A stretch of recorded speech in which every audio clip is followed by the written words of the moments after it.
اطاعت کو صحیح سمجھ کر صحیح کرنے کے لیے علم اتارا ہے اللہ نے، تاکہ اطاعت میں کسی قسم کی افراط تفریط نہ ہو،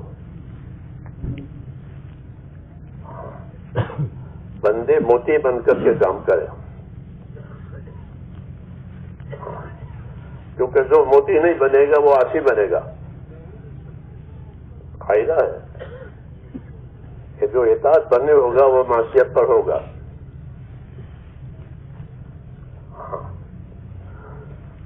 اس لیے اطاعت کی دعوت دی ہے اور اطاعت کو مقصد بتایا ہے کہ وما ارسلنا من رسول الا لیطاع باذن اللہ۔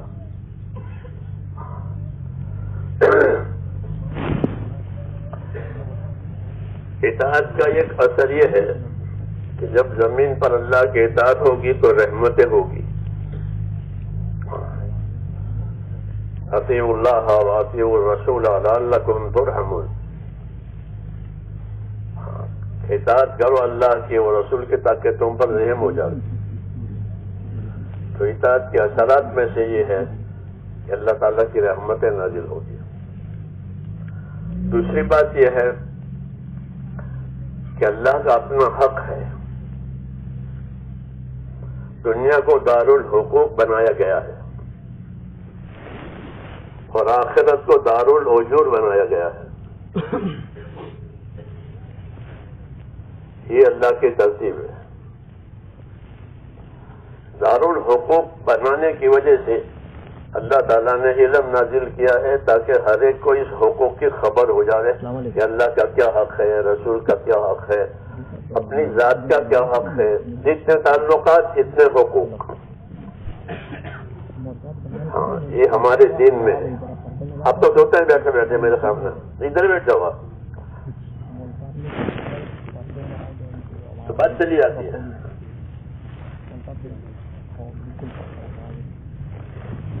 کیا کہہ رہا تھا؟ ہاں اتنے تعلقات اتنے حقوق۔ اگر حقوق میں ہو تو تعلق کا کوئی مطلب ہی نہیں ہے، تو تعلق کا کیا مطلب ہے؟ کوئی حق تو ہے نہیں۔ اس لیے یہ قاعدہ کیا ہے کہ جتنے تعلقات ہوں گے اتنے حقوق ہوں گے۔ یہ قاعدہ ہے ہمارے دین میں۔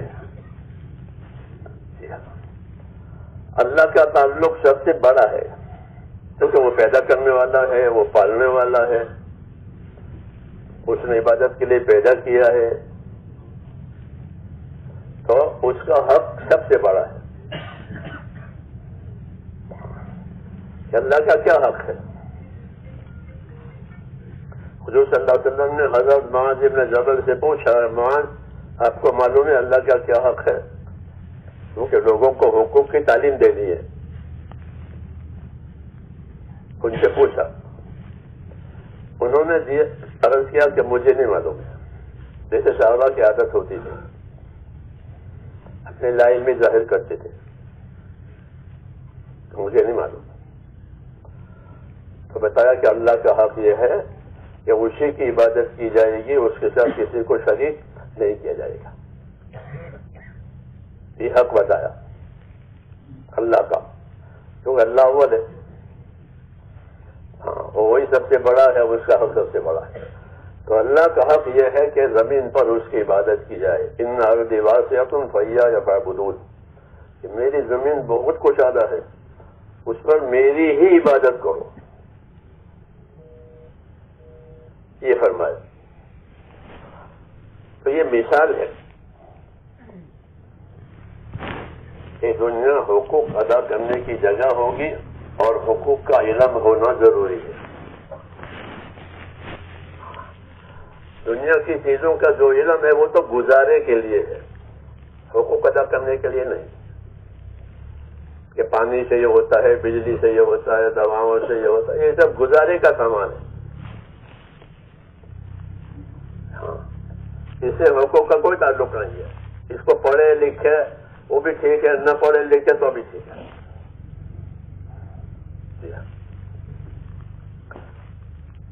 لیکن اللہ کا کیا حق ہے یہ جاننا ضروری ہے۔ اس نے پیدا کیا ہے. پھر اللہ نے کن کن کے حقوق بتائے ہیں ان کا جاننا ضروری ہے. یہ دارالحقوق ہے. یہ جانور پالا ہے تو جانور کا بھی حق ہے. مولانا ثانوی کا رسالہ ہے, اس کا نام ہے ارشاد حائم فی حقوق البہائم. جانوروں کے کیا کیا, بکری پالی ہے, مرغی پالی ہے, ہاں, تو ان کا کیا حق ہے؟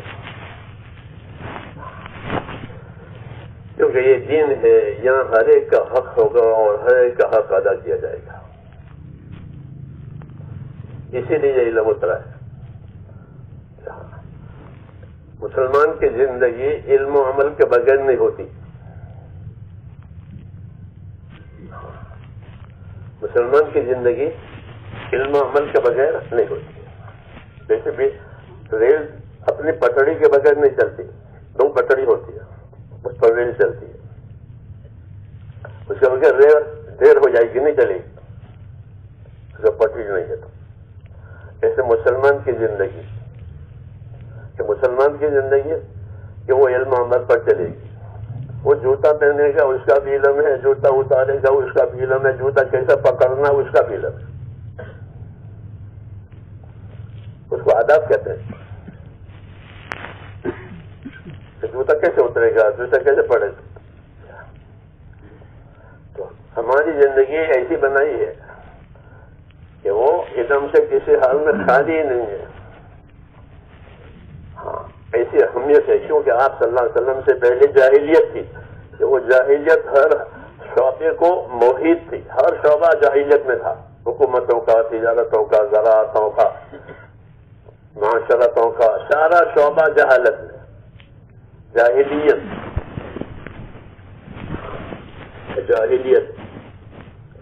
کسی شعبے میں کوئی روشنی نہیں. اس کے جواب میں اللہ تعالیٰ نے حضور صلی اللہ علیہ وسلم کو بھیجا اور آپ کو علم دیا. وَعَلَّمَكَ مَا لَمْ تَكُنْ تَعْلَمْ وَكَانَ فَضْلُ اللَّهِ عَلَيْكَ عَظِيمًا. یہ کہا کہ عَلَّمَكَ مَا لَمْ تَكُنْ تَعْلَمْ وَكَانَ فَضْلُ اللَّهِ عَلَيْكَ عَظِيمًا. کہ اللہ نے آپ کو وہ باتیں سکھائی ہیں جو آپ نہیں جانتے تھے, اور اللہ کا فضل تو آپ پر بہت زیادہ ہے. ہاں, تو حضور صلی اللہ علیہ وسلم کو یہ شرف اللہ نے دیا ہے علم کا. اولین آخرین کا علم آپ کو دیا گیا. اولین اور آخرین ان سب کا علم دیا گیا. آپ کی دعوت کے لیے, آپ کی تعلیم تربیت کے لیے جن علوم کی ضرورت تھی وہ آپ کو دیے گئے. جس کی ضرورت تھی وہ نہیں دیے. اس کی ضرورت نہیں ہے, اس کی ضرورت نہیں ہے, وہ نہیں دیا. ایک بتاؤ, ایک مجمع بہت جمع ہو گیا تھا. ہم نے بھائی یہ مجمع کیسے جمع ہے؟ لوگوں نے کہا کہ ایک علامہ آیا ہوا ہے. کہ علامہ کیا ہوتا ہے؟ کہ نسبہ ہے, یعنی وہ نسب بیان کرتا ہے. اور اب اپنے نسب محفوظ رکھتے ہیں. ہم لوگ تو نہیں جانتے, دادا کے اوپر کے نام آپ لوگوں کو بھی نہیں معلوم ہوتا. نام یاد ہے؟ نہیں جانتے. تو عجم جو ہے وہ نسب نہیں یاد رکھتے, عرب یاد رکھتے ہیں. تو لوگ اس کے بعد جمع تھے. تو نہ یہ کیوں جمع ہوئے؟ یہ علامہ آیا ہوا ہے. کہ علامہ کیا ہوتا ہے؟ کہ نسبہ ہے, یعنی لوگوں کے انصاف بیان کرتا ہے. یہ قبیلہ فلاں قبیلے سے, اس کی یہ شاخ ہے, اس کی یہ فرع ہے, اس کی یہ, اور اس کا بڑا دادا وہ ہے, وغیرہ وغیرہ. یہ بیان کر رہے ہیں. تو اس پر فرمایا کہ ذات کا علم لا ينفع وجهل لا يضر. یہ وہ علم ہے کہ اس کا کوئی فائدہ نہیں ہے, اور اگر یہ کوئی نہیں جانتا تو اس کا کوئی نقصان بھی نہیں ہے. آج وہی چیزیں ہمارے پاس ہے کہ ہم وہ چیزیں جانتے ہیں کہ ان کا کوئی نفع نہیں, اور نہ جانے تو کوئی نقصان بھی نہیں. کیونکہ علم اس کو کہتے ہیں جس کے جاننے میں نفع ہو, نہ جاننے کا نقصان ہو. جیسے زہر ہے, دیکھو یہ زہر ہے, تو زہر کو زہر جاننا ضروری ہے. پھول میں کھا لے گا تو بھی ہو جائے گا. تو کہا یہ وہ علم ہے کہ اس کی جہالت کوئی نقصان نہیں دے گی اور جانے گا تو کوئی نفع بھی نہیں. آج وہی چیزیں ہو گئی. یہ بہت سی چیزیں میں جانتا ہوں کوئی فائدہ نہیں اس کا. جو آپ لوگ کوئی فائدہ نہیں سوائے زندگی ضائع کرنے کے. ہاں ضائع کرنا اور غفلت پیدا کرنا یہ کوئی علم تو ہے گا ہی نہیں. جو پہلے سے معلوم ہے وہ اس میں آتا ہے. ہاں پھر ایک چیز ہو گئی وہاں آگ لگ گئی ہے وہ سب لوگوں نے جان لیا. اب اس کے پاس آئیے خبر. ہاں اسے کوئی فائدہ نہیں ہے. نہ ہو تو کوئی نقصان بھی نہیں.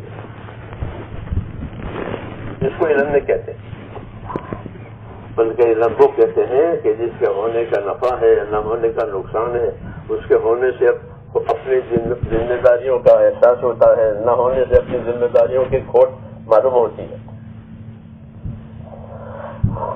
تو حضور صلی اللہ علیہ وسلم کو اللہ نے وہ علم دیا تھا. وَعَلَّمَكَ مَا لَمْ تَكُنْ تَعْلَمْ وَكَانَ فَضْلُ اللَّهِ عَلَيْكَ عَظِيمًا. اس لیے کہ یہ بڑا فضل ہے جو آپ کو علم ملا ہے. تو ہم کو وہ علم ملا ہے جو اللہ نے اپنے فضل قرار دے کر کے دیا ہے. اس لیے میں نے کہا کہ آپ حضرات کو اللہ نے علم کا شرف دیا ہے. تو یہ شرف بڑا ہے, بہت بڑا. ایمان کے بعد اسی کا نمبر ہے کہ ایمان کے بعد کوئی اونچی چیز ہے تو وہ علم ہے, اور کوئی اونچی چیز نہیں ہے. یہی اونچی چیز ہے ایمان کے بعد. پہلے ایمان آئے, پھر ایمان کی کیا ذمہ داریاں ہیں اس کو سمجھانے کے لیے اللہ تعالیٰ علم اتارتا ہے. جی ہاں, ہم کو جو علم ملا ہے وہ ہمارے تمام شعبوں کا علم دیا. شعبے ہیں, تجارتوں کا شعبہ, حکومتوں کا شعبہ, زراعتوں کا شعبہ, ملازمتوں کا شعبہ. یہ 4 شعبے ہیں معیشت کے, زندگی کے گزارے کے.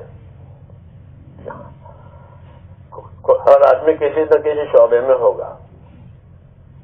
یہ 4 شعبے ہیں زندگی گزارنے کے, حکومتوں کا, تجارتوں کا, زراعتوں کا, ملازمتوں کا. 4 شعبے ہیں. ان شعبوں کو بھی حضور صلی اللہ علیہ وسلم نے ایسے ہی نہیں چلنے دیا کہ تم کر لو, مزدوری کر لے, تاجر کرنا. مزدوری کرے گا اس کا بھی علم دیں گے, تاجر تجارت کرے گا اس کا بھی علم دیں گے, حاکم حکومت کرے گا اس کا بھی علم دیں گے, زمیندار زمینداری کرے گا تو اس کا بھی علم دیں گے. پوری انسانیت کو علم میں لے لیا ہے. اور علم 2 طرح کا دیا, ایک فضائل کا, ایک مسائل کا. ایک فضائل کا علم دیا اور ایک مسائل کا علم دیا. فضائل کا علم دینے کا مطلب یہ ہے کہ اس کام کو حکم کے مطابق کیا ہے تو کیا ملے گا, حکم توڑ کے کیا ہے تو کیا ہوگا,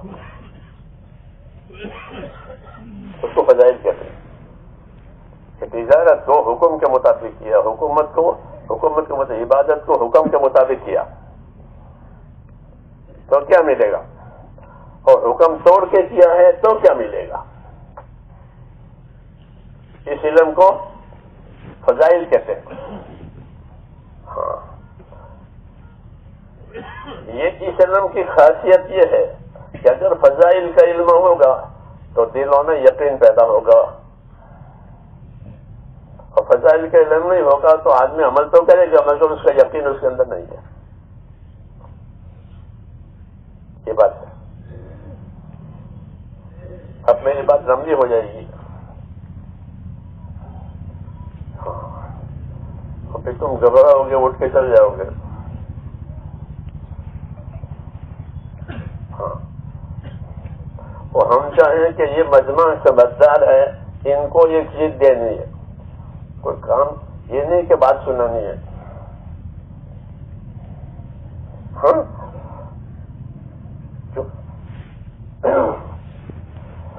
یہ کام کا مجمع یہی ہے. رہبری کرنے والا اور صحیح رخ پر چلنے والا یہی مجمع ہے. خیارکم خیار العلماء. تمہارے اندر بہترین لوگ وہ ہیں جو بہترین علماء ہیں. شرارکم شرار العلماء. کہ بدترین لوگ کون ہیں؟ کہ بدترین علماء ہیں. ہر ایک میں دو قسم ہوتی ہیں نا. تو یہ تو خیار علماء کہ جو اپنے علم کے تابع ہیں اس کو خیار علماء کہتے ہیں. جو اپنے علم کے تابع نہیں ہیں وہ شرار علماء ہیں. شیطان کے پاس بہت علم ہے، وہ اپنے علم کے تابع نہیں ہے، تو اس سے زیادہ کوئی شریر نہیں ہے.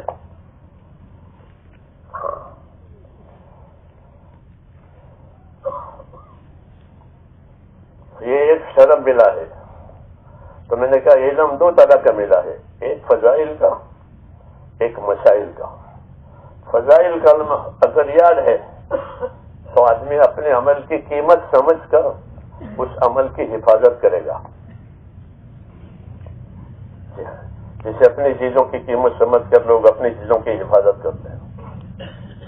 بھائی میری جوتی ہے، اپنی جوتی کی حفاظت کرے گا. میرا مال ہے، ہاں جس کی قیمت سمجھتا ہے اس کی حفاظت کرتا ہے، قاعدہ ہے. تو آدمی کو جب اپنے عمل کی قیمت معلوم ہوگی تو وہ اپنے عمل کی نگرانی کرے گا کہ میرا عمل خراب نہ ہو جائے، میرا عمل فوت نہ ہو جائے. خراب ہونا بھی نقصان ہے، فوت ہونے بھی نقصان ہے. یہ کب ہوگا؟ جب وہ اپنے علم کی، اپنے عمل کی فضیلت جانے گا. جیسے مثلا فجر کی نماز پڑھی ہے، فجر کی نماز، فجر کی نماز کی الگ فضیلت ہے. جس نے عشاء بھی پڑھی پھر فجر بھی پڑھی تو اسے کیا ملے گا؟ اسے کیا ملے گا؟ کہ اس کو پوری رات کی عبادت کا ثواب ملے گا. فجر اور عشاء پڑھ کے سو گیا، اٹھ کے فجر پڑھ تو پوری رات عبادت میں گئی اور آرام نفع میں. یہ اس کی فضیلت ہے فجر کی نماز کی، کہ عشاء کے ساتھ فجر کی نماز با جماعت پڑھے تو پوری رات عبادت میں ہے. تو اب جس کو اس کا یقین ہوگا کہ بھائی میری رات عبادت میں گزرے تو وہ فجر کا بھی اہتمام کرے گا اور عشاء کا بھی اہتمام کرے گا. کہ فضائل کا علم یاد ہونے سے عمل میں اہتمام پیدا ہوتا ہے، کیونکہ اسے یقین بنتا ہے فضائل سے. فضائل یاد نہیں ہے تو اپنے عمل کا یقین نہیں ہوگا. کرے گا لیکن اس کو معلوم ہے کہ مجھے اس پر کیا ملے گا. یہ جہالت کہلاتی ہے کہ جو اپنے عمل سے اس کو کوئی واسطہ نہیں ہے، عمل کر رہا ہے تو کوئی واسطہ نہیں ہے. ہمارے ایک ساتھی ہے، تو میں نے ایک دفعہ بیان کیا، وہ سمجھدار ہے، وہ کہ میں نے کہا حضور صلی اللہ علیہ وسلم نے اس آدمی کو دعا دی ہے جو اثر سے پہلے 4 رکعت سنت پڑھے. ابو داؤد شریف کی روایت ہے، رحم اللہ عمران صلی قبل العصر 4، کہ اللہ اس بندے پر رحم کرے جو اثر سے پہلے 4 رکعت سنت پڑھے. میں نے کہا جس کو رسول صلی اللہ علیہ وسلم کی دعا لینی ہو تو وہ اثر سے پہلے 4 سنت پڑھا کرے. آپ نے دعا دی ہے کہ اللہ اس بندے پر رحم کرے جو اثر سے پہلے 4 سنت پڑھے. تو پکڑ لیا اس نے اس کو. پرسوں مجھے میں نے کہا وہ میں نے پکڑ لیا وہ. تو اب اثر کے 4 سنت جاتی ہی نہیں، کیونکہ مجھ کو روز نبی کی دعا ملتی ہے. نبی کی دعا، ولی کی دعا، تو لوگ اس سے مطمئن نہیں رہتے ہیں کہ کوئی اللہ کا نیک بندہ دعا مانگے. تو یہ یقین کی بات ہے، کوئی یقین ہو گیا کہ اللہ کے نبی نے اس آدمی کو دعا دی ہے جو اثر سے پہلے 4 رکعت سنت پڑھے. رحم اللہ عمران صلی قبل العصر 4. تو جب فضائل کا علم آئے گا تو اندر یقین پیدا ہوگا، پھر وہ فوت نہیں ہوگا۔ اس لیے فضائل کا علم ہمارے ہاں مقدم ہے، فضائل کا علم مقدم ہے کیونکہ وہی دینداری لائے گا۔ فضائل کا علم دینداری لانے کا سبب ہے، اور مسائل کا علم دینداری کو صحیح کرنے کا سبب ہے۔ سمجھ میں آئی بات؟ ہاں، مسائل کا علم دینداری کو صحیح کرنے کے لیے، اور فضائل کا علم دینداری کا شوق پیدا کرنے کے لیے۔ بات مطلب شوق تو ہوتا ہے لیکن عمل غلط ہوتا ہے۔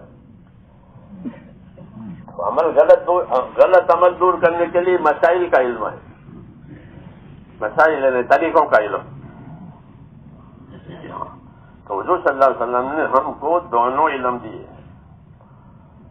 مسائل کا علم بھی دیا اور فضائل کا علم دیا۔ یہ دونوں کے ہونے سے بات صحیح ہوگی۔ اگر فضائل کا علم نہیں ہوگا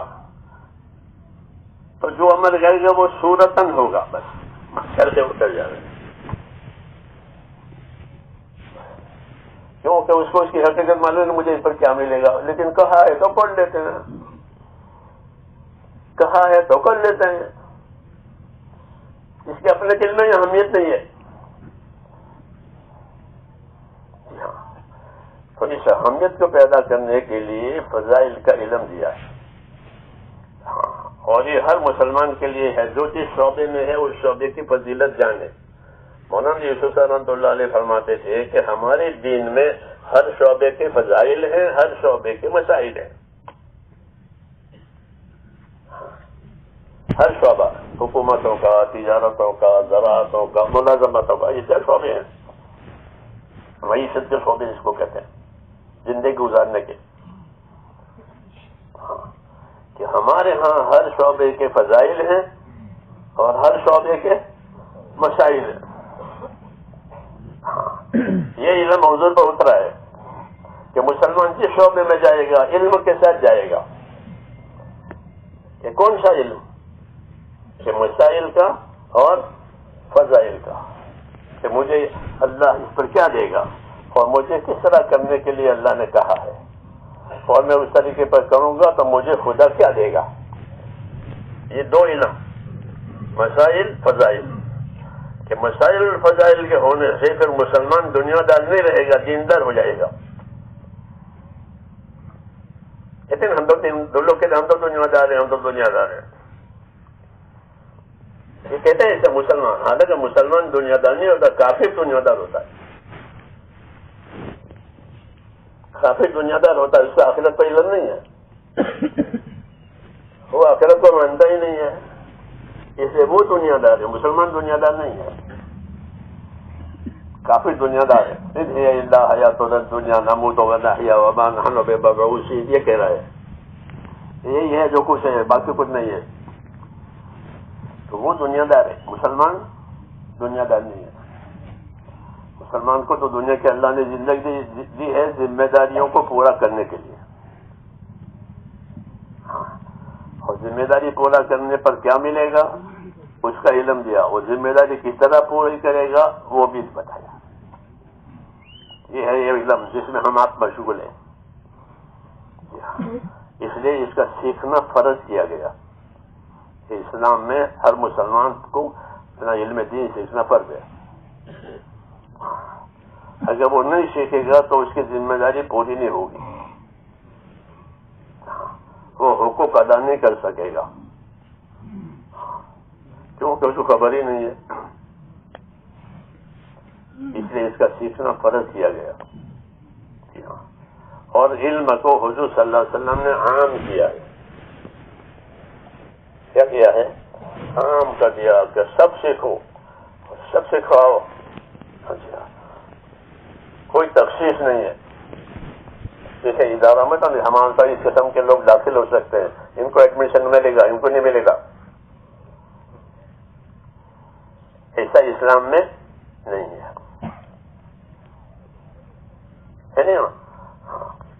ہمارا علم کو عام کیا گیا، کہ کوئی بھی سیکھے. ہاں تو اس عام کرنے کی وجہ سے حضور صلی اللہ علیہ وسلم کا علم کسی زمانے میں مسلمانوں کے تمام شعبوں میں وہ علم پھیلا ہوا تھا. یہ تو ہم نے سیکھنا چھوڑ دیا، اس لیے ہم اپنے شعبے میں علم کے ساتھ نہیں جا رہے ہیں، جہالت کے ساتھ جا رہے ہیں. ورنہ حضور صلی اللہ علیہ وسلم نے اس علم کو عام کیا تھا اور علم دیا تھا صحبتوں کے ذریعے سے. کاغذ قلم تو تھے نہیں اس زمانے میں، چھاپ خانے بھی نہیں تھے، تو پھر علم کیسے دیا؟ کہ علم صحبت سے دیا. ایک دوسرے کی صحبت میں رہ کر کے سیکھو، ایک دوسرے کی صحبت میں رہ کے پوچھو، ایک دوسرے سے یاد کرو. جیسے ہماری جماعتوں میں نکلتے ہیں تو ساتھ رہ کر سیکھتے پوچھتے ہیں. یہ اصلی طریقہ ہے، یہ اصلی طریقہ صحبت سے سیکھنا ایک دوسرے کی. پھر دوسرے نمبر میں کتابوں سے سیکھنا، وہ بھی صحیح ہے لیکن اس کا درجہ دوسرا ہے. پہلا درجہ صحبت. ہاں اس لیے انبیاء کرام اپنی صحبت سے علم دیتے تھے لوگوں کو، کیونکہ صحبت میں رہنا ہر ایک کے لیے آسان ہے. جی ہاں، حضور صلی اللہ علیہ وسلم کے بارے میں جو آدمی سنتا تھا وہ آپ کے پاس آ جاتا تھا. بس لوگ دیکھنے کے لیے آتے تھے کہ نبی ہے کہ نہیں، اس لیے کہ وہ پہ پڑھے لکھے ہوتے تھے پہلی کتابوں کے، تو وہ آپ کو دیکھتے تھے وہ کہ نبی ہے یا دعویٰ ہی دعویٰ ہے. تو وہ دیکھتے تھے کہ ہاں نبی ہے، تو پھر وہ سیکھتے تھے اس کو. تو صحبتوں سے علم لیا جاتا تھا. جی ہاں، یہ آسان طریقہ ہے. جیسا یہ کہتے کہ ہمارا یہ طریقہ جماعتوں میں پھرنا، ایک دوسرے کے ساتھ رہنا، یہ صحبتوں سے دین لینے کا طریقہ ہے، یہ اصلی ہے. یہ اصلی ہے کہ جس کے بعد جتنا دین ہے وہ اتنا دین دوسرے کو دے لے، اور جو نہیں ہے وہ دوسرے سے سیکھے. تو اسے وہ عام ہو جائے گا سیکھنا سکھانا. اس مقصد کے لیے یہ طریقہ جاری ہوا ہے کہ مسلمان عمومی طور پر اس کو سیکھیں. لیکن اب لوگوں نے سیکھنا سکھانا تو کم کر دیا، پھرنا پھیلانا زیادہ کر دیا. ہاں یہ ہماری کمی ہے کہ پھرنا پھیلانا زیادہ اور سیکھنا سکھانا کم. حالانکہ وہ پھرنا اسی لیے تھا کہ پھرتے ہوئے چلتے ہوئے سیکھو اور پوچھو، اور جہاں نہیں ہے وہاں ان کو بتاؤ، اور جہاں زیادہ ہے وہاں ان سے لو. یہ طریقہ تھا. تو اس طرح علم کو عام کیا گیا تھا حضور صلی اللہ علیہ وسلم کے زمانے میں کہ جو علم اترتا تھا آپ اس کی دعوت دیتے تھے. جو علم اترا اس کی دعوت دی لوگوں کو. توحید کا علم آیا تو آپ نے لوگوں کو توحید کی دعوت دی. نماز آئی، نماز کا علم آیا تو نماز کی دعوت دی. صلو کما رأیتمونی اصلی، ایسی نماز پڑھا کرو جیسے مجھ کو نماز پڑھتے ہوئے دیکھا ہے. ایسے جو علم آیا اس کی دعوت دی، جو علم آیا اس کی دعوت دی. اور دعوت دینے کا کیا مطلب ہے؟ دعوت دینے کا مطلب یہ ہے کہ جو علم اترا ہے اس کی فضیلت اور اس کا طریقہ دونوں بتانا. دعوت میں یہ دونوں چیزیں. ایک دعوت خالی جیسے عام طور پر اشاعت کرتے ہیں، ایک دعوت ہوتی ہے اشاعت جیسے آپ لوگ کرتے ہیں. یہاں پر میں نے کوئی بات کی جب وہ پوری دنیا میں پہنچا دی 1 منٹ میں. یہ دعوت نہیں ہے، یہ اشاعت ہے، یہ رواجی ہے. جس کو ضرورت ہو اس کے پاس بھی پہنچے گی، جس کو نہیں ضرورت ہے اس کے پاس پہنچے گی. واٹس ایپ میں ہے، اس میں ہے، اس میں ہے، اس کو رواج کہتے ہیں. اس کو لوگوں کے سامنے اس کا نفع نہیں ہوتا. واٹس ایپ میں ہے ہاں تو وہ چیز ضائع ہو جاتی ہے. اور دعوت کا مطلب یہ ہے کہ کوئی چیز کی طلب پیدا کر کے اس کو دینا، اس کو دعوت کہتے ہیں کہ کسی چیز کی طلب پیدا کر کے اس کو دینا. اسے دعوت کے علم میں فضیلت ہوتی ہے کہ دیکھو تم یہ کرو گے تو تم کو یہ ملے گا، یہ ملے گا، یہ ملے گا، نہیں کرو گے تو یہ ملے گا. اب اس میں طلب پیدا ہو گئی کہ مجھ کو وہ دے دو، تو ان کو حفاظت کرے گا وہ. تو دعوت اس کو کہتے ہیں کہ امت میں دین کی طلب پیدا کرانا اور طلب پیدا کر کے اس کو دینا، اس کو دعوت کہتے ہیں. اس لیے دعوت میں فضیلت کا علم بھی آ جاتا ہے، دعوت میں مسائل کا علم بھی آ جاتا ہے کہ اس کو پہلے فضیلت معلوم ہوئی، اور فضیلت معلوم ہوئی تو اس نے اس کی طلب پیدا کی کہ مجھے بھی سکھا دو، مجھے بھی یہ بتا دو. تو وہ طلب سے لے رہا ہے تو ضائع نہیں کرے گا بلکہ محفوظ کرے گا. تو ہمارا یہی طریقہ ہے کہ امت میں چل پھر کر کے امت کو فضائل بتاؤ دین کے کاموں کے، تاکہ جب وہ فضیلتیں سنیں گے تو ان میں طلب پیدا ہوگی. ہمارے نظام الدین میں ایک مولوی نور محمد میواتی تھے، بوڑھے، انتقال ہو گیا. تو وہ کہتے تھے کہ میں نے جماعت میں ایک آدمی کو صلاۃ التسبیح سکھائی. صلاۃ التسبیح کی بڑی فضیلت ہے، تو حضرت شیخ نے لکھی ہے کہ حضور فرماتے تھے عباس بن عبد الرحمن کے چچا تھے کہ چچا یہ نماز پڑھو، چاہے زندگی میں ایک دفعہ ہی پڑھنی پڑے. تو اگر حدیث ہے نا، تو اس صلاۃ التسبیح کی فضیلت. تو کیا میں نے اس کے دل میں طلب پیدا ہوئی، تو سر مجھے وہ تو یاد نہیں ہے، تو میں نے اس کو سکھائی. تو آدھا گھنٹہ سیکھنے میں لگا. 75 مرتبہ ہر رکعت میں وہ کلمہ پڑھا جاتا ہے تیسرا. تو کیا آدھا گھنٹہ لگا سیکھنے میں، وہ سیکھ گیا. ایک مدت کے بعد پھر ملاقات ہوئی تو کیا مجھے پہچانا؟ اس نے مجھ سے کہا. مولانا نے کہا میں تو نہیں پہچانتا کہ آپ نے مجھ کو صلاۃ التسبیح سکھائی تھی، اور جب سے آپ نے مجھ کو سکھائی ہے میں ہر روز 2 مرتبہ پڑھتا ہوں. طلب کے بعد جو چیز ملتی ہے یہ مثال اس کی ہے. صلاۃ التسبیح کی فضیلت ہے، یہ ہے.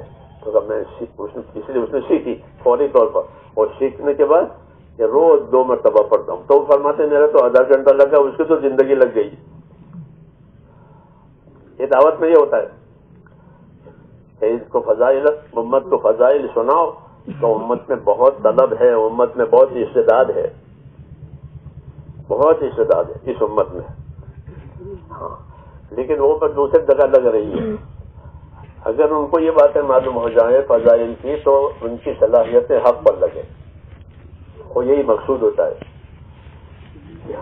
اس لیے فضائل بھی نازل کیے ہیں، مسائل بھی نازل کیے ہیں، اور اس کے ساتھ دعوت کو بھی جوڑا کہ ان چیزوں کی دعوت دو تاکہ لوگ فضائل بھی سیکھیں، لوگ مسائل بھی سیکھیں، اور اپنی زندگیوں کو ہر شعبے میں سنورے. کہ تاجر کے بعد تجارت کا علم بھی ہوگا، یعنی اس کی فضیلت کا بھی علم ہوگا، اس کے مسائل کا بھی علم ہوگا، کیونکہ ہر شعبے کے فضائل ہیں، ہر شعبے کے مسائل ہیں.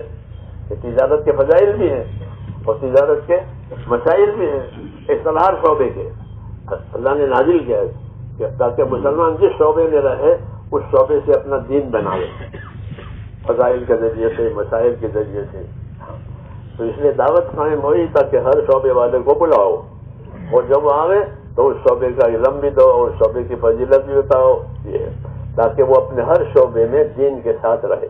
یہ مقصد ہے دعوت کا کہ اللہ تعالیٰ نے اس امت کو جہالت میں سے نکالا ہے. جہالت میں تو تھے ہی پہلے سب، تو جہالت میں سے نکال کر کے علم دیا، جسے ایمان دیا کفر میں سے نکال کر کے، کفر میں سے نکال کر کے ایمان دیا.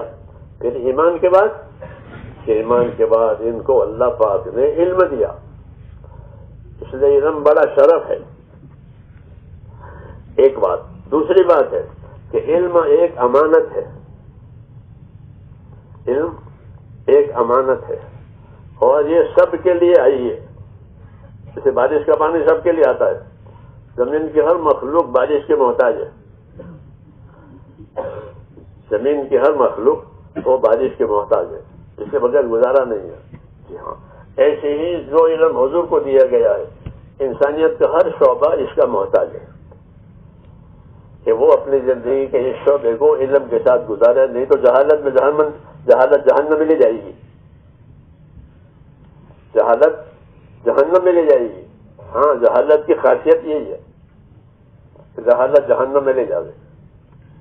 تو جہالت میں سے نکال کر علم پہ لائیں. علم جنت میں لے جائے گا، علم جنت میں لے جائے گا، جہالت جہنم میں لے جائے گی. سر انجام جاہل جہنم بوت کہ جاہل نے کو عاقبت کم بوت. تو کریم میں پڑھتے تھے نا پہلے. ہاں تو وہ چھوٹی چھوٹی کتابیں بڑی بڑی باتیں جو ہیں. اب وہ کتابیں آپ لوگوں نے نکال دی. ہاں تو وہ جو اصلیت تھی وہ نہیں رہی. ہاں ورنہ وہ اصلی علوم اس میں تھے. تو کہا کہ جہالت کا انجام جہنم ہے، جہالت جہنم میں لے جائے گی. ہاں کیونکہ جہالت کی وجہ سے کسی کا حق بھی ادا نہیں کرے گا. جاہل نابینا ہے، وہ جاہل کیسا ہے کہ نابینا. ہاں اور عالم کیسا ہے کہ بینا. وہ تو نیچوز دیکھے گا، اب بینا ہی ہے. اس لیے ہم کو جہالت میں سے نکالا ہے اور علم کو عام کیا ہے. کوئی بھی آؤ اور اس کو سیکھو، اس کو سکھاؤ، اس کے فضائل بیان کیے، مسائل بیان کیے. ہاں حضور کے زمانے میں یہ ہوتا تھا کہ جو آپ کے پاس آتا تھا اس کو تو ملتا ہی تھا، جو تو آپ کے پاس ہی آیا ہے. لیکن جو آپ کے پاس نہیں آتا تھا وہ تو جب افراد کا زمانہ تھا تو آپ افراد بیچتے تھے. مجمع ہے نہیں، تھوڑے لوگ ہیں ماننے والے، تو آپ افراد کو بیچتے تھے کہ تم اپنے قبیلے کے پاس جاؤ، تمہارا قبیلہ ایمان نہیں لایا ہے، اور تم ایمان لائے ہو، تم اپنے قبیلے کے پاس جاؤ.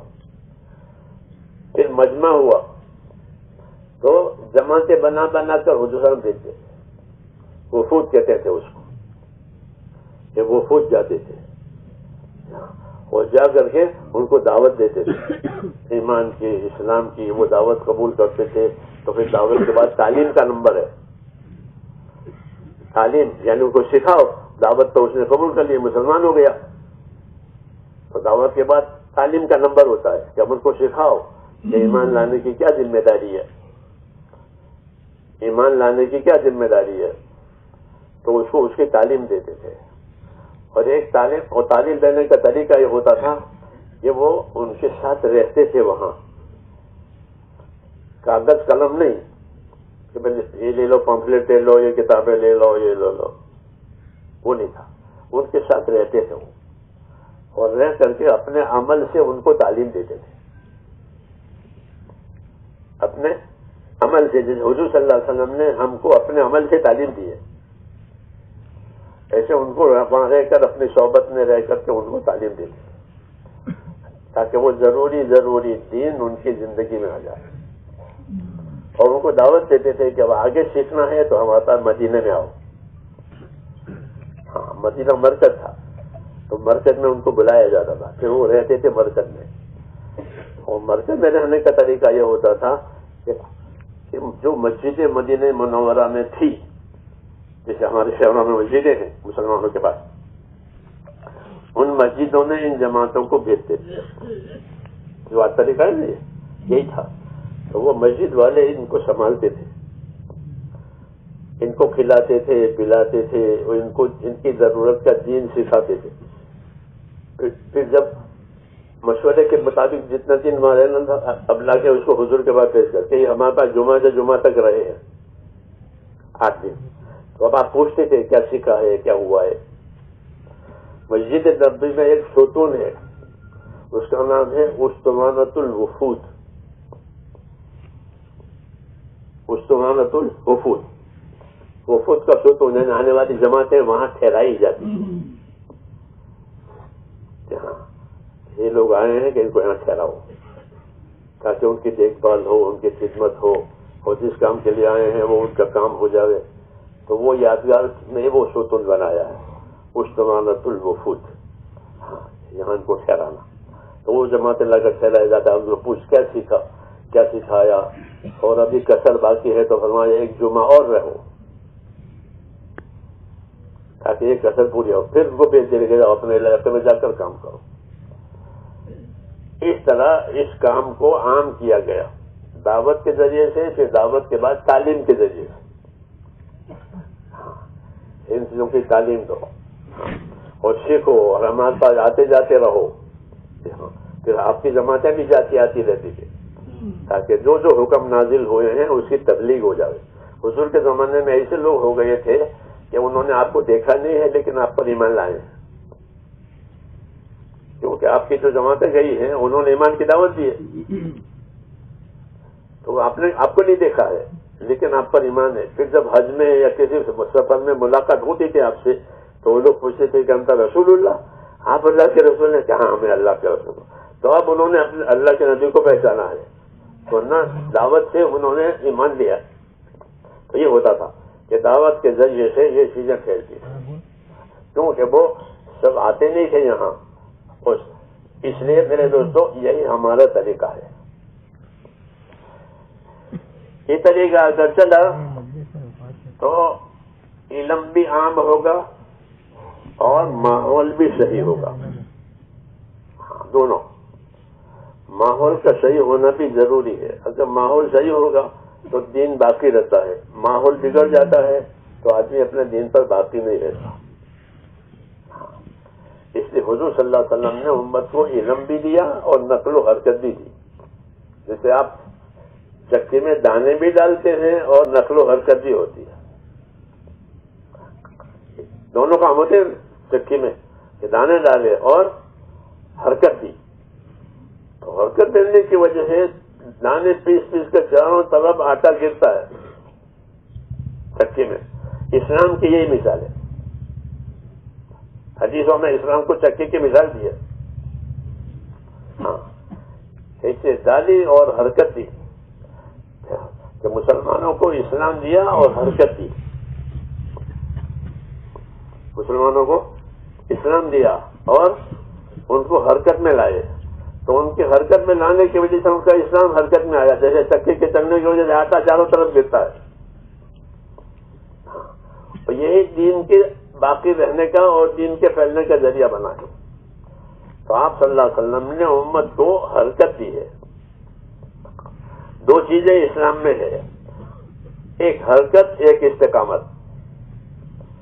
ایک حرکت ہے اور ایک استقامت ہے. استقامت کا تعلق ذاتی زندگی سے ہے. ہر آدمی اپنی ذاتی زندگی میں اپنے اندر استقامت پیدا کرے. فاستقم كما امرت ومن تاب معك اي ومن آمن معك. یہ حکم ہے کہ نبی آپ استقامت کے ساتھ رہیں، آپ خود بھی اور جو آپ پر ایمان لائے ہیں وہ بھی اپنی اپنی زندگیوں میں استقامت پیدا کریں. تو استقامت کا تعلق آدمی کی ذاتی زندگی سے ہے کہ میری زندگی سنت کے مطابق ہو، میری زندگی شریعت کے مطابق ہو، میرا جینا مرنا قل ان صلاتی و نسکی و محیای و مماتی للہ رب العالمین سب اللہ کی ترتیب پر ہے. تو ایک تقاضا ہوتا ہے استقامت کا، وہ ذاتی زندگی سے اس کا تعلق ہے کہ صبح شام تک جو اعمال میں کرتا ہوں وہ موت تک کروں گا، یہ استقامت. دوسرا تقاضا کہ جس طرح استقامت ہے اس طرح نصرت بھی ہے کہ اپنے دین پر استقامت سے بھی رہو، اپنے دین کے مددگار بھی رہو. یہ بھی حکم ہے یا ایھا الذین آمنوا کونوا انصار اللہ، کہ ایمان والو تم سارے کے سارے اپنے دین کے مددگار بنو.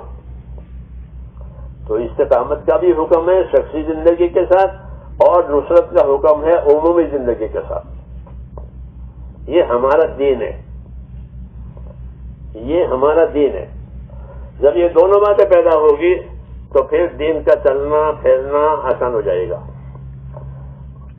استقامت میں ہوگی تو فسق آئے گا. اپنا علم پر استقامت نہیں ہے تو آدمی فاسق ہوگا. کیوں کہ اپنے علم پر جمنا چھوڑ دیا ہے. تو اپنے علم پر جمنا چھوڑ دے گا تو وہ فاسق ہوگا. بنی اسرائیل کے علماء فاسق تھے. قرآن شریف یہ کہہ رہا ہے کہ بنی اسرائیل کے علماء کی اکثریت فاسق تھی. علم ہے ان کے پاس لیکن وہ فاسق ہیں. کیوں کہ وہ اپنے علم کے تابع نہیں ہے، خواہش کے تابع ہیں. اپنے علم کو خواہشوں کے تابع کیا ہے، حلال کو حرام، حرام کو حلال کیا. تو اللہ نے کہا ان کی اکثریت فاسق ہے. یوں کہا تو بنی اسرائیل کے علماء پر فسق کا حکم لگایا، حالانکہ وہ علماء ہیں. کیوں کہ انہوں نے اپنے آپ کو اپنے علم کا تابع نہیں بنایا. تو علم کا تقاضا استقامت ہوتا ہے. دوسرا تقاضا علم کا یہ ہوتا ہے کہ اپنا علم کے ذریعے سے اپنے دین کے مددگار بنو، اپنے علم کے ذریعے سے اپنے علم کے مددگار بنو، اپنے دین کے مددگار بنو، تاکہ یہ اس علم کو بقا ملے. جی ہاں، اور بقا ملنے کا یہی طریقہ ہے کہ اس کے طلبگار پیدا کیے جائیں. جب اس کے طلبگار پیدا کریں گے تو یہ علم باقی رہے گا، اور اس کے طلبگار نہیں ہوں گے تو یہ ضائع ہو جائے گا. اس لیے علم کو دعوت کے ساتھ جوڑا گیا، اور دعوت کو علم کے ساتھ جوڑا گیا. علم کو دعوت کے ساتھ کہ اس کی دعوت دو کہ اللہ ایک ہے، نبی برحق ہے، کہ اللہ رسول نے یہ باتیں کہی ہیں، پہلے ایمان پھر ایمان کے بعد احکام. تو اس طریقے سے تعلق ہو گیا دعوت کے ذریعے سے، علم سے، عمل سے. جی ہاں، لوگوں میں. اور چونکہ امت کو آپ نے حرکت دی ہے اس لیے یہ چیز پھیلی. آج بھی وہی طریقہ ہے کہ جن لوگوں میں طلب ہے اور وہ اپنے علم پر اور اپنے دین پر قائم ہے تو ان کو حرکت کا حکم ہے کہ وہ حرکت کریں، تاکہ جہاں نہیں ہے وہ پہنچے. جی ہاں، جہاں نہیں ہے وہاں یہ چیز پہنچ جاوے اور یہ خلا پور ہو جاوے، یہ کمی دور ہو جاوے. اس لیے حرکت بھی دین میں ہے، استقامت بھی دین میں ہے کہ اپنے علم پر قائم بھی رہو، اپنے علم سے متحرک بھی رہو، اپنے دین کو لے کر حرکت بھی کرو، اپنے دین پر استقامت بھی پیدا کرو، تاکہ یہ خلا پور ہو جاوے اور کوئی شعبہ باقی نہ رہے. ہاں، کوئی جگہ باقی نہ رہے جہاں یہ نہ پہنچے. آپ پورے عالم کے لیے نبی ہیں، اس لیے اس امت کو آپ کی چیزوں کا وارث بنایا. ہم حضور صلی اللہ علیہ وسلم کے وارث ہیں، ہم قرآن کے وارث ہیں. جی ہاں، قرآن ہمارے اوپر چھوڑا گیا ہے. ہم سنتوں کے وارث ہیں، سنتوں کا ہمارے اوپر چھوڑا گیا. امت وارث ہے آپ کی سنتوں کی، آپ کی کتاب کی. جی ہاں، تو پھر وارث کو یہ ضروری ہے کہ اپنی چیز سنبھالے. جی ہاں، کوئی ایسا وارث ہے جو اپنی چیز برباد کرتا ہو، کہ باپ دادا سے چیز ملا ہے اس کو برباد کیے نہ اس کو بڑھاتا ہے وہ. ایسے ہماری ذمہ داری ہے. اس لیے ہم علماء کرام سے یہ کہتے ہیں کہ اللہ تعالیٰ نے آپ کو یہ علم دیا ہے اور اس کی یہ اہمیت ہے، تو اب کیا کرنا چاہیے؟ تو کیا کہ علماء کرام اس کام کے معاون بنے. کیا بنے؟ اس کام کے معاون بنے. معاونت کی دو صورتیں ہیں. ایک معاونت یہ ہے، پہلے زمانے جب مولانا الیاس صاحب کے زمانے میں یہ کام شروع ہوا تو بڑے بڑے علماء موجود تھے، پہاڑ. ہاں، تو کام کو ان حضرات کے سامنے رکھا. وہ کیا مفتی کفایت اللہ صاحب تھے، مولانا احمدی صاحب لاہوری تھے وغیرہ، جلیل القدر علماء، کہ یہ کام کیسا ہے، اس کام کے بارے میں حضرات کی کیا رائے ہے، اس کام کی یہ صورت حال ہے. تو ان حضرات نے اس کی تائید کی کہ یہ صحیح ہے، اس میں کوئی حرج نہیں ہے. جی ہاں، پھر اس کام کے کچھ اثرات شروع ہو گئے، جماعتیں پھری، تو اس کے تاثرات بیان کرنے کے لیے ان کے پاس جماعتوں کو بھیجا. اس جماعتوں میں یہ ہوا جیسے کارگزاری سناتے ہیں. تو بعض دفعہ ایسی کارگزاریاں جماعتوں کی ہوتی تھی کہ یہ حضرات روتے تھے تو کارگزاری سن کر. ہاں، تو ان حضرات نے جو اس زمانے میں گویا علم کے پہاڑ، انہوں نے اس کام کی تائید کی کہ یہ کام صحیح ہے. تو یہ طریقہ ہوا کہ جو حضرات علم میں مرجع ہیں لوگوں کے، لوگ ان کی طرف رجوع کرتے ہیں، وہ اس کام کی تائید کریں. دوسرے نمبر میں وہ علماء ہیں جو اہل خدمت ہیں، مختلف خدمتیں اپنے ذمے لے رکھی ہے، جیسے آپ حضرات ہیں، مدرسہ ہے، مکتب ہے، مسجد ہے، دوسرے شعبے دینی کام ہیں. یہ حضرات اہل علم، اہل خدمت کہلاتے ہیں. اہل خدمت سے ہم معاملت مانگتے ہیں، اہل خدمت سے معاملت مانگتے ہیں کہ اس کام کے معاون بنو. ہاں، جیسے وہ حضرات سے تائید مانگتے تھے جو بڑے بڑے حضرات تھے، تو انہوں نے تائید کر دی اور کام صاف ہو گیا. اب یہ حضرات ہیں اہل خدمت، مختلف خدمتیں آپ کے ذمے ہیں، مدرسوں کی، مساجد کی، پتہ نہیں کیا کیا خدمتیں جو آپ نے لے رکھی ہے. ہونی چاہیے، کیونکہ علم تو امت کی خدمت کے لیے ہی ہوتا ہے، یہ علم کمانے کے لیے نہیں ہوتا، یہ علم کمانے کے لیے نہیں ہوتا، یہ تو خدمت کے لیے ہوتا ہے. علم کی بھی خدمت کریں گے، یعنی پڑھنے پڑھانے والے پیدا کریں گے، اور جو پڑھنے پڑھانے والے ان کو بھی لائن کر کے پڑھائیں گے. جی ہاں، تاکہ وہ بھی پڑھے. تو یہ اس علم کی غایت یہی ہے کہ اس علم سے خدمت کی جائے، امت کی بھی اور دین کی بھی. جی ہاں، یہ دین کی خدمت یہ ہے کہ علماء پیدا کرو، اور امت کی خدمت یہ ہے کہ امت کو علم پر لاؤ، نہیں تو یہ ضائع ہو جائے گا.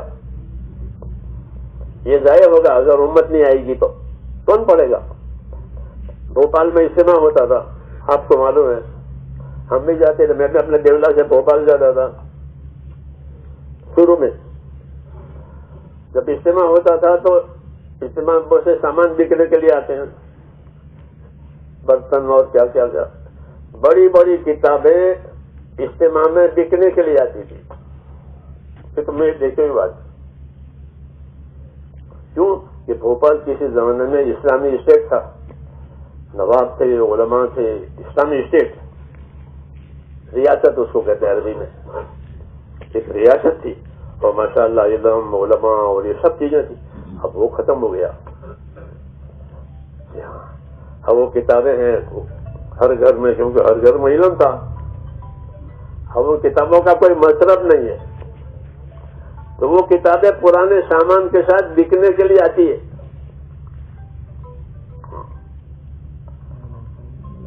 وہ کتابیں پرانے سامان سے بکتے ہیں، ایسے پرانا بڑی بڑی کتابیں میں نے خریدی ہے، بڑی بڑی کتابیں. کیوں کہ اب اس کے لینے جانے والے کوئی رہے نہیں، تو پرانے سامان نے بک لیا. تو جب علم نہیں ہوگا تو پھر علم کے تمام اسباب ضائع ہوتے ہیں.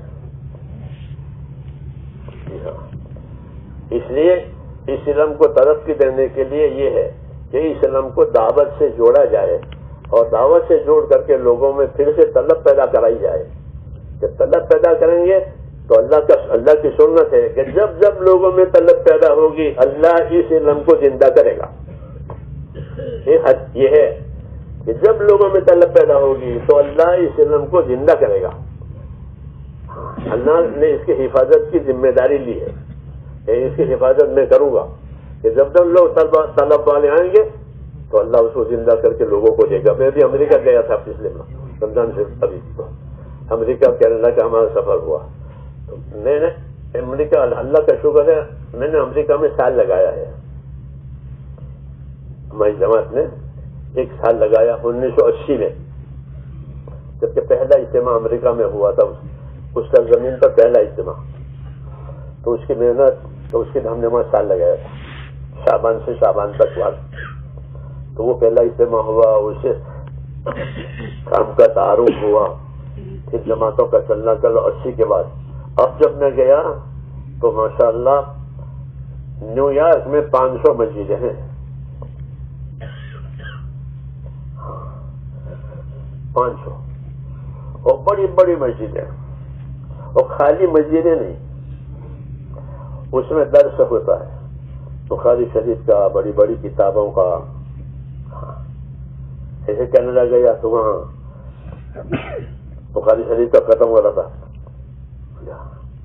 تو جب یہ دور آیا جبکہ وہاں مسجدیں ہی نہیں تھی، امریکہ میں 80 میں مسجدیں نہیں تھی. لوگ گرام پڑتے ہوں گے، اسلامی سینٹرل ہوتے تھے، اس میں شادیاں وادیاں کرتے تھے ایسا. باقی کوئی شعار اسلامی وہاں نہیں نظر آتا تھا. میں نے ہمارا سال لگا وہاں، اور اب یہ ہو گیا. تو یہ مثال ہے کہ جب جب لوگوں میں طلب آئے گی اللہ اس علم کو زندہ کرے گا. اب ہم بخاری شریف پڑھانے والے ہیں، بڑی بڑی کتابیں پڑھانے والے ہیں، مکتب ہیں، مدرسے ہیں، مسجدیں ہیں، کیونکہ لوگوں میں طلب پیدا ہوئی، اللہ نے اس کو زندہ کر دیا. یہ مثال ہے کہ اللہ نے کہا کہ میں اس کی حفاظت کروں گا، انا نحن نزلنا الذکر وانا لہ لحافظون، کہ ہم اس کی حفاظت کریں گے. تو حفاظت کی یہ شکل ہے کہ جب جب لوگ اس کے طلبگار بنیں گے اللہ انہیں محروم نہیں کرے گا. ہاں یہ اللہ تعالیٰ وہ بے طلب ہو جائیں، بے غرض ہو جائیں تو اللہ کو پرواہ بھی نہیں ہے کہ تم جانو تمہارا کام جانے. لیکن اگر ان میں طلب پیدا ہوئی تو پھر بڑے بڑے علماء پیدا ہو جائیں گے. تو لوگ بڑے بڑے علماء اب وہ بخاری شریف پڑھاتے ہیں، بڑی بڑی کتابیں پڑھاتے ہیں، بڑی بڑی درسگاہیں، بڑی بڑی مسجدیں. ایک مسجد بھی نہیں تھی جب ہم نے سال لگا. یمنیوں کی ایک مسجد تھی شمالی امریکہ میں. یمنی لوگ رہتے تھے، وہاں مزدوری کرتے تھے بڑی تعداد میں، تو ان کی اپنی مسجد تھی. ہم اسی میں رہتے تھے، مشورے کرتے تھے، اور کوئی ٹھکانا نہیں تھا. جی ہاں، اسی میں آتے تھے مشورے کے لیے. اب اللہ نے یہ کر دیا، کیوں کہ اس کی کوشش ہوئی، اس کی طلب ہوئی. ہاں، اور جب محنت ہوئی تو اللہ تعالیٰ نے ایسے صلاحیت والے لوگ کھڑے کر دیے جو پڑھا رہے ہیں، پڑھ رہے ہیں، مدارس، مکاتب، مساجد، اور زندگیوں میں دین ہے. کمال یہ سنت شریعت یہ زندگیوں میں دین ہے، کیوں کہ محنت ہوئی ہے. اس لیے ہم علماء کرام سے اس محنت میں معاونت مانگتے ہیں. آپ کی اصلاح کرنے کے لیے نہیں، یہ چلو ان کی اصلاح کرنے کے لیے ایسا نہیں، بلکہ آپ حضرات سے معاونت لینی ہے. جیسے بڑے حضرات سے تائید لی، انہوں نے تائید کی، آپ سے معاونت لینی ہے. اور معاونت کی یہ شکل ہے کہ آپ ایک تو اپنے ماحول میں پہلے ایک سال لگائیں، یہی ایک سال لگائیں، اور سال لگا کر اپنی صلاحیت کے مطابق اس کام کو سمجھیں. جسے طالب علم اپنی صلاحیت کے مطابق کتاب سمجھتا ہے. سب طالب علم برابر نہیں ہوتے، برابر ہوتے نہیں ہوتے. کوئی زیادہ سمجھتا ہے، کوئی کم سمجھتا ہے، کوئی نہیں سمجھتا بیچارہ. ایسے نہیں ہوتے. پانچوں انگلیاں اللہ نے ایک سی نہیں بنائی، لیکن امت میں صلاحیت ہے. امت میں صلاحیت ہے. اللہ نے اس امت میں بہت صلاحیت رکھی ہے. وہ صلاحیت دین پر لگے تاکہ دین کو پانی ملے، کیونکہ مسلمانوں کے ذمے ہے کہ اپنے دین کو پانی دو. کیا دو؟ پانی دینے کی کیا ضرورت ہے؟ یا ایھا الذین آمنوا کونوا انصار اللہ، اے ایمان والو اپنے دین کے انصار بنو. نصرت کا ترجمہ ایک تو مدد کرنا ہے، ایک تو مشہور معنی ہے، متبادل معنی اس کو کہتے ہیں. نصرت مدد. نصرت کا ایک معنی پانی دینے کا ہے. آپ المنجد کو دیکھنا،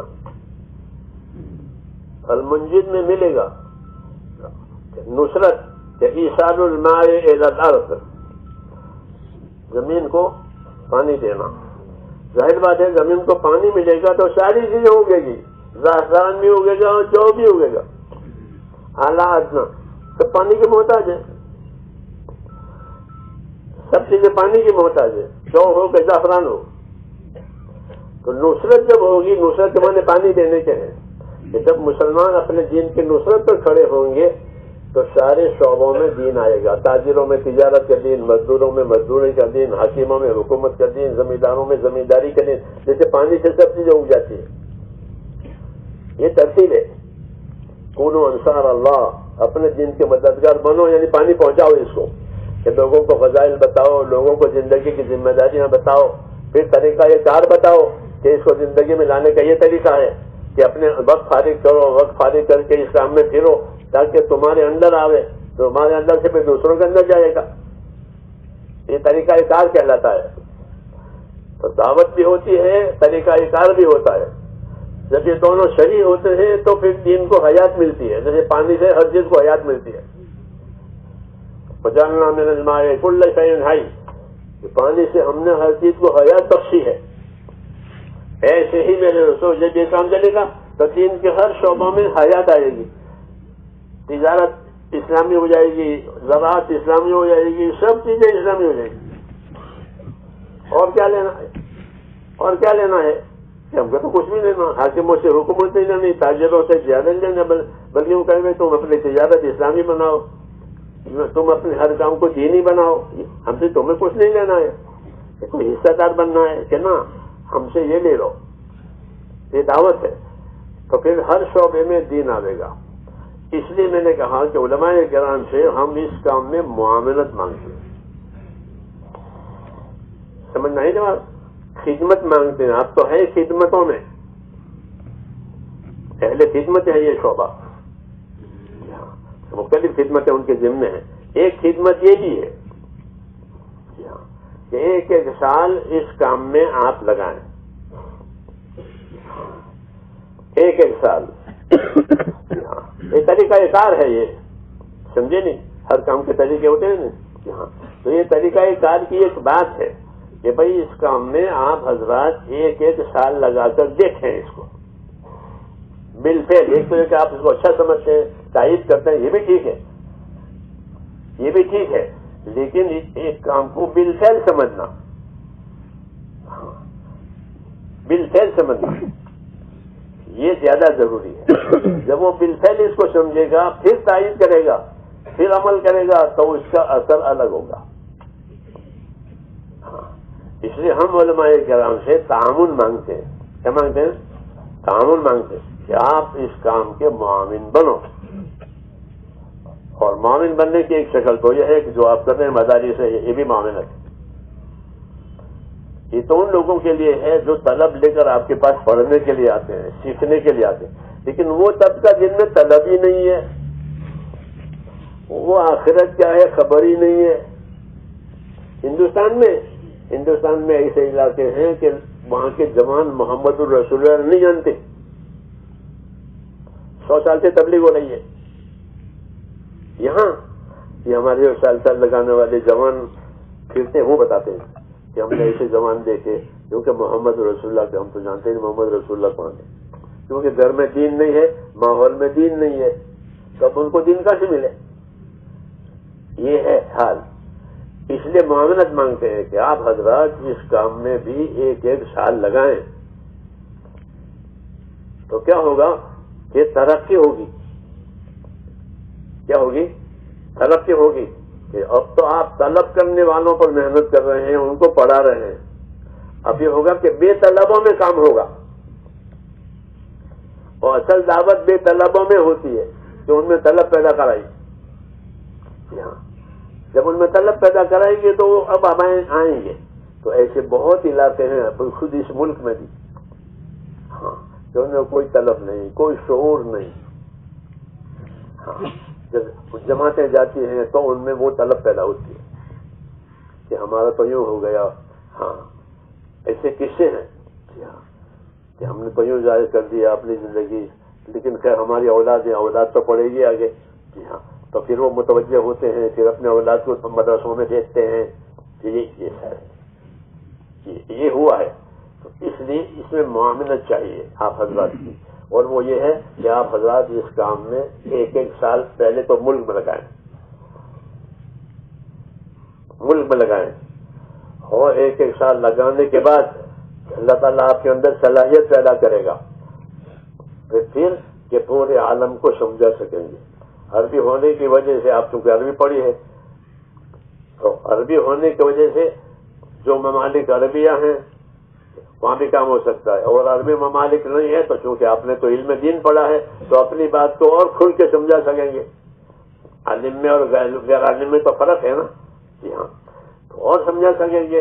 اس لیے اہل علم کی حرکت میں آنا، اہل علم کا حرکت میں آنا، یہ ایسا جیسے پاک پانی جاری ہو جائے، کوئی نہر جاری ہو جائے پہاڑ پر سے ندی، تو اس کا نفع دور دور تک جاتا ہے. ایسے جب علم حرکت میں آئے گا تو اس کا نفع دور دور تک جائے گا. جی ہاں، حضور صلی اللہ علیہ وسلم نے علم کو حرکت دی ہے کہ آپ نے اپنے حیات میں لوگوں کو بھیجا ہے. پھر حضور کے بعد صحابہ نے اور خلفائے راشدین نے لوگوں کو بھیجا ہے کہ جاؤ وہاں. انس بن مالک کو عراق میں بھیجا تھا، ابو موسیٰ اشعری کو کوفہ میں بھیجا تھا، عبادہ بن صامت کو دمشق فلسطین میں بھیجا تھا. یہ کیوں کہ نمائندگی کریں گے یہ دین کی، لوگوں کو علم دیں گے، سنت طریقے دیں گے. لوگ تو ہیں مسلمان، یہ علاقے سارے مسلمان ہیں عراق میں. اب ان کو سنت طریقے دینے ہیں، صحیح طریقے دینے ہیں عبادتوں کے، اس کے صحیح تعلیم دینی ہے. ابو موسیٰ اشعری کو قرآن کی تعلیم کے لیے بھیجا تھا. انس بن مالک کو عراق میں بھیجا تھا. یہ اس وجہ سے ابو الدرداء کو شام میں بھیجا تھا اور وہ وہیں مر گئے. ہاں، وہیں مر گئے. کیوں کہ حرکت دینا ضروری تھا علم کو تاکہ وہاں علم پہنچے. یہ سنت ہے. یہ کیا ہے؟ یہ سنت ہے کہ علم کو حرکت دی جائے تاکہ جہاں علم نہیں ہے وہاں اس کے اثرات پیدا ہو جائیں. یہ سنت طریقہ ہے. کوئی بدعت نہیں ہے، یہ سنت ہے، اور ایسی سنت ہے کہ کتنی سنتوں کے زندہ ہونے کا ذریعہ بنے گی. ہاں، کتنی سنتوں کے زندہ ہونے کا ذریعہ بنے گی ایسی سنت.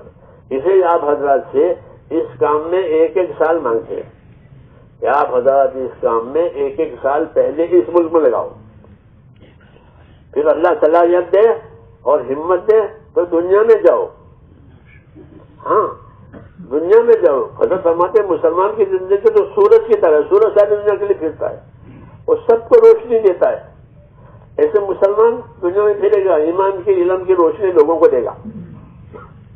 جی ہاں، حرکت بھی ہے حضور نے امت کو تاکہ علم و ایمان ان کے ذریعے سے دنیا میں پھیلے.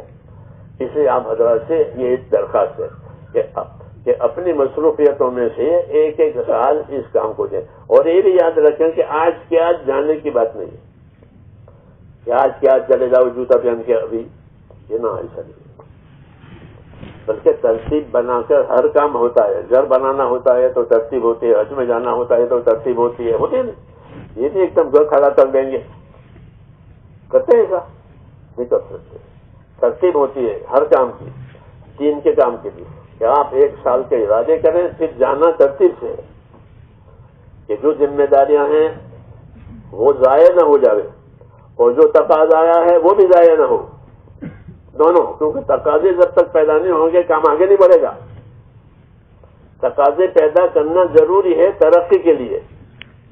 یہ نہیں کہ ہم تو بھی پڑھائی رہی ہے کہ نہیں، آگے کا تقاضا ہے کہ آگے کے تقاضے پیدا کرنے میں ترقی ہوتی ہے. سمجھ میں نا، دین ہو کہ دنیا ہو اگلے تقاضے پیدا کرنے پڑتے ہیں. ہاں جی ہاں، آدمی مکان بناتا ہے تو ایسا بناتا ہے کہ ابھی اوپر بڑھانے کی شکل باقی رہتی ہے تاکہ ضرورت پڑے گی تو اوپر بڑھائیں گے. پتہ نہیں کرتے، یہ نہیں کہ اس میں مر جائیں گے کیا ضرورت ہے، ایسا کوئی نہیں سوچتا کہ اس میں رہ کے مر جائیں گے کہ نہیں، آگے بڑھانا ہو تو یہ ہو سکتا ہے. جی ہاں، دنیا میں بھی یہ چیز ہے، دین میں بھی یہ چیز ہے کہ آگے اور تقاضے آئیں گے تو ان تقاضوں کی صلاحیت پیدا کرنی اپنے اندر. اس لیے ہم یہ کہہ رہے ہیں کہ آپ کو ساری دنیا میں جانا ہے، ساری دنیا میں پھرنا ہے. اللہ تعالیٰ آپ کو خیر کا ذریعہ بناوے، کیونکہ توبہ لعبد جعلہ اللہ مفتاحا للخیر. خوش نصیب ہے وہ بندہ کہ جس کو اللہ خیر کے پھیلنے کا ذریعہ بنا دیا. یہ بشارت ہے کہ ہر آدمی خیر کے پھیلنے کا ذریعہ بنا. بدتر آدمی وہ ہے کہ جس کو اللہ شر کے پھیلنے کا ذریعہ بنا دے کہ ان کے زندگی سے شر پھیلا، وہ بدترین ہے. اور بہترین لوگ وہ ہیں جو خیر کا ذریعہ بنے. اس لیے ہماری درخواست آپ حضرات سے یہ ہے کہ 1-1 سال کے لیے ارادے کریں اور اپنے آپ کو پیش کریں. اور آج کے آج جانا نہیں ہے، جانا تو ترتیب سے ہوگا. اب بتاؤ اس کے لیے